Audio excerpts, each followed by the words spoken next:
Hello everybody, this is Pitch Skull Black here and welcome back to the first Doctor Who DVD review of my 10th anniversary video celebrations, in which today I'm going to be taking a look at the classic First Doctor story, The Time Meddler.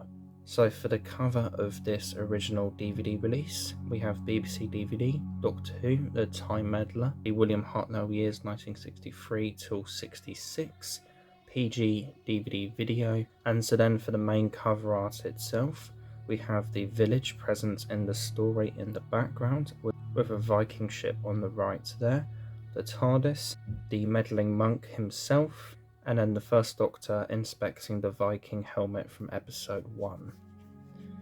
And then we have the spine, a few DVD bits to the top there, Doctor Who, picture of William Hartnell again, the Time Meddler, BBC, and then the second Entertain logo. And then we have the back here with pictures from the story adorning the top, Doctor Who, starring William Hartnell, The Time Meddler by Dennis Spooner, synopsis, and then the special features, and various other bits and pieces down at the bottom here.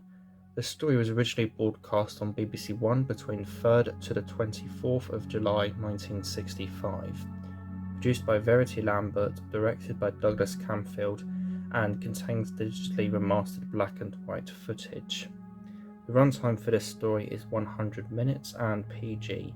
Parental guidance, general viewing, but some scenes may be unsuitable for young children. The TARDIS lands on the Northumbrian coast, where new companion Stephen discovers a Viking helmet, and the Doctor deduces that they must have arrived in the 11th century.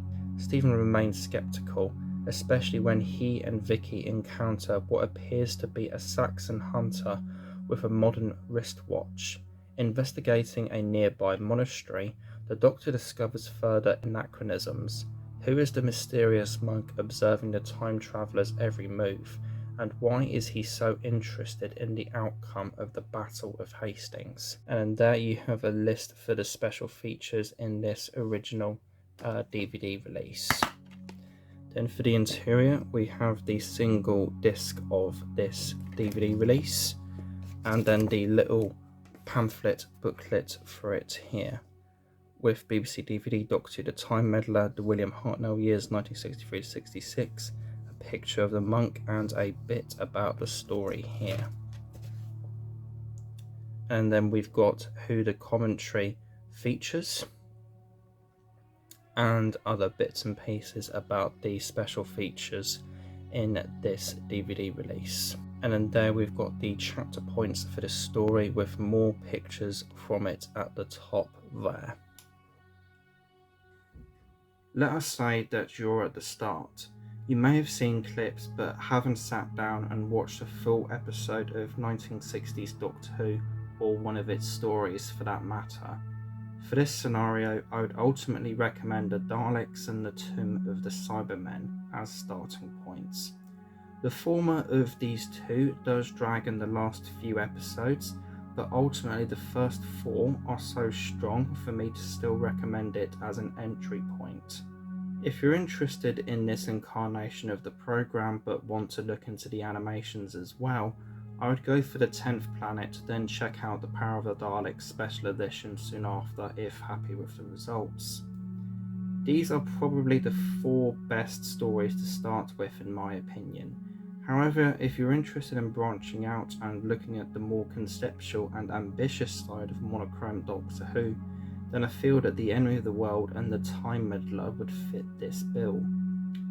The Aztecs would also be a good one to watch after this main one today if enjoyed, as both feel very much like that they belong together, with both being historical set stories and having science fiction ideologies, although Meddler is definitely the heavyweight when it comes to this genre blend.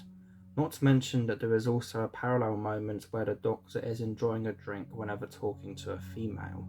This was the closing quartet of episodes to the overall second season of the show, and this was very much when it began to display the flexible potential of the idea behind it. The Doctor's granddaughter, Susan, He stayed behind in the 22nd century after the events of the Dalek invasion of Earth early on, and just before the Time Meddler, the original TARDIS crew had almost been completely changed with the departure of companions Barbara Wright and Ian Chesterton.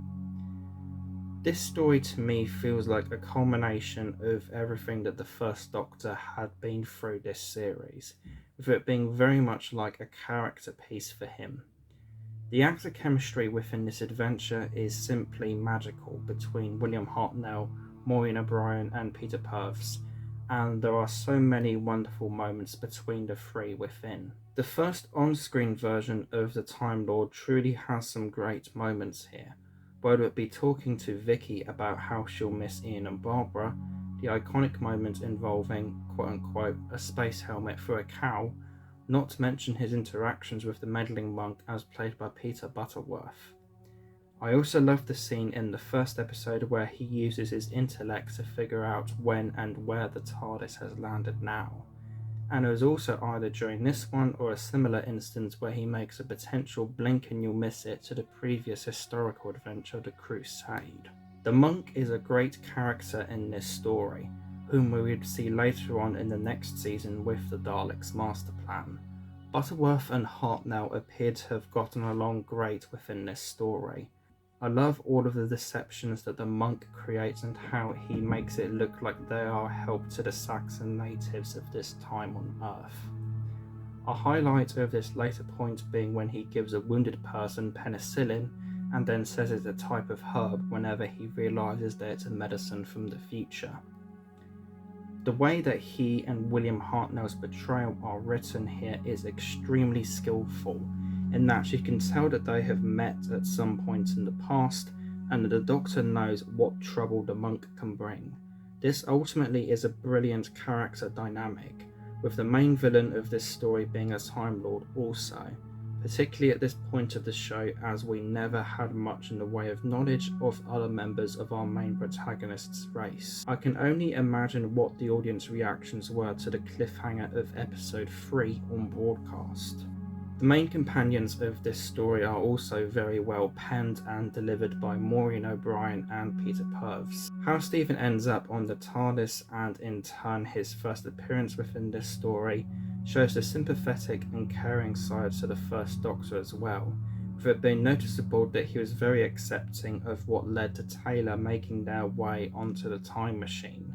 This story is also a very good and strong start for this male companion, with him showing great signs of courage, determination, willpower and brains, things that get further developed and added on in the next season of the show with the likes of the Daleks' Master Plan, the Massacre and the Savages.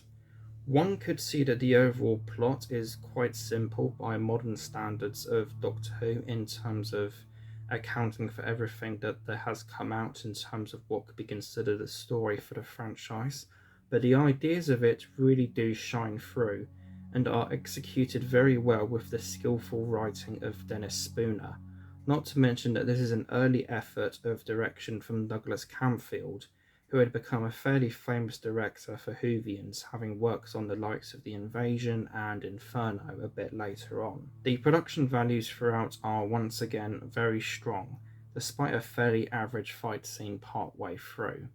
Even though this was apparently more of a budget story because of what went into the chase, there are still some great pieces of set work, whether it be the abandoned monastery that the monk has made a base in, his TARDIS disguised as a Saxon sarcophagus, and the general village area that gets displayed within this adventure.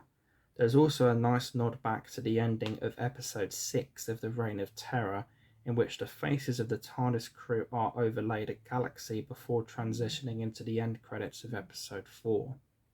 The Time Meddler overall is a fantastic story that could be seen as a bit of a landmark for the show, displaying and laying down several possibilities and ideas that would further be explored in the future of the Doctor Who canon. If you're looking for a good way to start with the 1960s era of the show, then this is a very good option. My overall rating for this excellent tale is a 9 out of 10.